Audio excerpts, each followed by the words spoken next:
பொலிவியாவின் போர் முரசாய் கலகம் செய்தவர் சேகுவேரா. கியூபாவின் முதலாளித்துவத்திற்கு முடிவுரை கண்டவர் ஃபிடல் காஸ்ட்ரோ.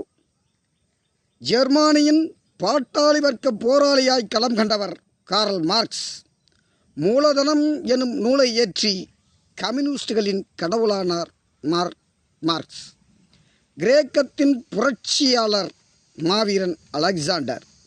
ஈழத்தின் ஈடில்லா கலகவாதி மேதகு பிரபாகரன். மங்கோலிய மாமன்னர் மாவீரன் செங்கிஸ்கான்.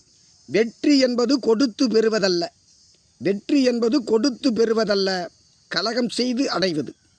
நீங்கள் கலகம் செய்யாதவரை வெற்றியும் உங்கள் கைக்கு எளிதில் கிடைக்கப் போவதுமில்லை. நீங்கள் கலகம் செய்யாதவரை வெற்றி என்பது எளிதில் உங்கள் கைக்கு கிடைக்கப் போவதுமில்லை. என்ன நடந்தாலும் எதை இழந்தாலும் சோர்ந்து மட்டும் போகாதே. என்ன நடந்தாலும் எதை இழந்தாலும் சோர்ந்து மட்டும் போகாதே. 100 முறை அல்ல, 1000 முறை கலகம் செய்ய பழகிக்கொள். வெற்றி உன் காலடியில்.